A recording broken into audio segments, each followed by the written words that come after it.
안녕하세요. 진보스 카페 매니저 성희선 강사입니다. 저희 카페가 이름을 변경을 했습니다. 그전에는 치과건강보험 소그룹 스터디였는데요. 진료 실시 연계 치과보험 청구 스터디로 변경을 했고요. 변경을 한 이유는 다른 건 없고요. 제가 평상시에 보험 청구 강의를 할 때 항상 진료 실식을 연계해서 저는 세미나를 진행을 하고 그걸 바탕으로 보험 청구를 연계해서 하시라고 말씀을 드려서 이 부분이 더 저희 카페랑 잘 맞지 않을까라고 해서 이제 변경을 했고요. 그렇다고 해서 제가 이제 인원수가 많게 하는 대형 세미나를 하진 않습니다. 현재도 소그룹으로 진행을 하고 있으니 착오가 없으시길 바랍니다. 왜냐하면 그 전에 저희 소그룹으로 알고 계신 선생님이요. 카페가 바뀌었다고 없어진 줄 알고 깜짝 놀랐다고 말씀하신 경우가 있어가지고 다시 한번 설명을 합니다. 그래서 이번 시간에는 선생님들이 저희 카페에 올려주셨던 Q&A 중에서 글로 답변드리기가 조금 어려운 상황이 있습니다. 그래서 그거를 유튜브 강의를 통해서 선생님들 도움을 주고자 해서 같이 공유를 합니다. 임플란트인 것 같습니다. 그래서 7월 13일 날 초진 때 1단계를 청구를 하셨다고 하고요. 1월 17일 날 남발치랑 피스처를 식립하셨다고 합니다. 그러면 조정사유로 근데 조정이 됐다고 하시는데 조정사유로는 포괄수가제 묶음수가가 환자에게 제공된 진료행위, 약제, 치료 재료 등이 모두 포함되어 있어 진찰료, 방사선 촬영, 드레싱 비용 등을 별도 산정할 수 없습니다 라고 써있더라고요. 결과 통보서에 삭감된 원인을 이제 적어주셨고요. 다시 보니 7월 17일 날 진찰료가 틀린 임플란트가 아니라 재진으로 되어 있어서 조정이 된 것이 맞는지 궁금합니다 라고 써 있습니다. 이제 그걸 얘기를 하시는데 우선적으로 보면 보험 임플란트니까 물어보시겠죠? 그렇죠? 그러면 7월 13일 날 초진 때 1단계를 청구했다는 것을 예상하면 이제 상담을 하고 여러 가지를 하셨을 거예요. 그러면 그때 이제 우리가 여기서 보셔야 될 게 진찰료는 초진, 재진, 틀니 임플란트 그렇게 세 가지로 나눠지고 있고요. 정리하셔야 됩니다. 초진 같은 경우는 14,000원 돈이고요. 재진은 9,000원 돈이고요. 틀니 임플란트 진찰료는 0원입니다. 금액까지 아시면서 공부하셔야지 스킬 늘어납니다. 그러면서 7월 13일 날은 그러면 틀니 임플란트에 1단계가 들어갔을 거고요. 그러니까 진찰료 틀니 임플란트입니다. 1단계가 들어가고요. 7월 17일 날 그러니까 그 해당 치아를 빼셨나봐요. 그러니까 선생님들이 병원에서 많이 하시는 즉발 즉시 그러니까 바로 빼서 바로 식립하는 거 많이 하시죠. 그래서 뺀 자리에 그 발치와에 피스처 바로 식립한 거를 말씀하신 거거든요. 그러면 7월 17일 날은 청구할 수 있는 게 뭐가 있을까요? 여기서 임플란트 2단계라고 하시면 큰일 납니다. 임플란트 공부 다시 하십시오. 아닙니다. 이때 7월 17일 날 청구할 수 있는 거는 남발치만 청구가 가능합니다. 그러면 이 남발치를 청구를 했는데 이 남발치의 진찰료가 재진이 되겠죠. 이해되시나요, 이명 강사님? 네, 이해 안 갔어요. 이해 안 갔어요. 표정이 죄송해요. 멍 때리고 있어요. 미안. 난 무슨 보험을 소리야? 1도 모르잖아. 무슨 소리 진짜 1도 아니고 얼굴 보여드리고 싶은데 나 완전 눈 멍했잖아. 그죠? 그래서 무슨 얘기냐 그겁니다. 우리가 진찰료라고 하는 초재진료가 단순히 선생님들을 청구할 때 알아서 30일, 90일만 바꿔준다고 생각하는데 그 부분이 아니에요. 그 부분을 뛰어넘으셔야 되는 거예요. 그래서 7월 13일에는 진찰료인 초진 재진료가 아닌 틀니 임플란트라고 하는 진찰료를 청구를 하고요. 그 다음에 7월 17일 날은 픽스처 식립하고 청구 못합니다. 2단계 아닙니다. 2단계라고 하시는 분 큰일 납니다.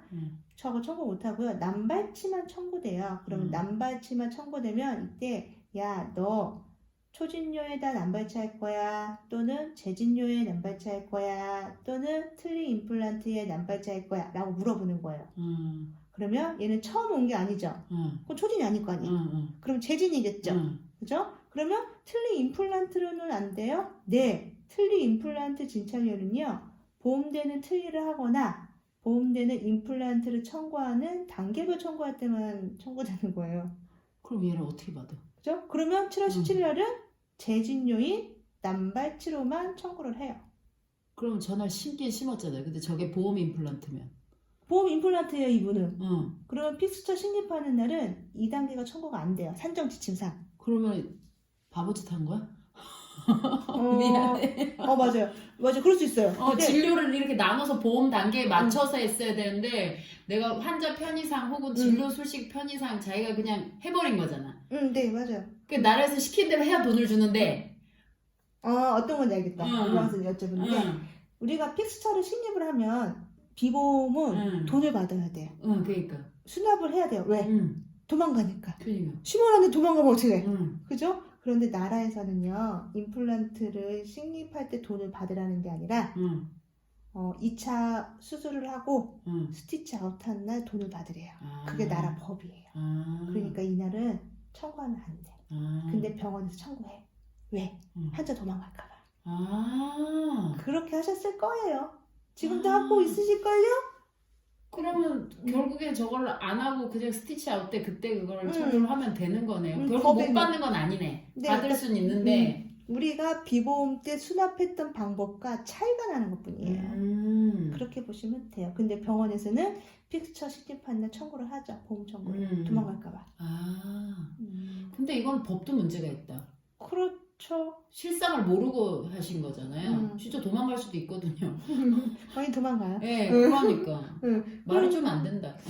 그래서 이제 저희 이제 로컬에서의 수납 방법과 이제 법에서의 수납 방법이 틀린 거죠. 대신에 전날 돈을 받았다고 하고 그러면은 청구만 제때 하면 결국에는 미스날 건 없는 거네요. 그런데 보험을 선납받으면 법에 접촉돼요. 그러니까 그건 우리도 알지. 아는데도 불구하고 편법적으로 하고 계시니까. 그렇게. 근데 원칙은 안 된다고 해요. 왜냐면 그 원칙을 선생님들이 잘못 이해하셔서 성희성 강사가 된대 라고 하시는 경우도 있기 때문에 원칙은 수납은 안 돼요. 그럼요. 원칙은 안 되죠. 근데 어쩔 수 없이 그렇게. 우리도 살아야 되니까 아마 그렇게 하셨을 거예요. 변형을 해서 쓰셨을 거예요. 이해는 가요. 아마 이것도 개선이 되겠죠. 일정 부분. 그래서 이분이 다시 보니 7월 17일 진찰료가 틀린 임플란트가 아니라 재진으로 되어 있어서 조정된 게 맞는지 한다니까 이분은 7월 17일 날 틀린 임플란트로 지금 해야 되는 게 아니라 재진으로 한 거잖아요. 근데 이게 조정이 됐다는 거예요. 그러면 이 선생님이 한 게 재진에 남발치한 게 맞아요. 근데 그게 조정됐대. 그러니까 이건 억울하죠. 억울해. 재심사 조정 청구하시면 됩니다. 아, 받을 수 있구나. 그래서 재심이라고 하는 걸 하시면 돼요. 그래서 여기서 우리가 알아야 될 건 이거예요. 삭감이 돼도 내가 모르면요. 그냥 내가 틀렸나 보다 라고 해서 가만히 계시는데 따져보니까 아니야, 나라가 틀려.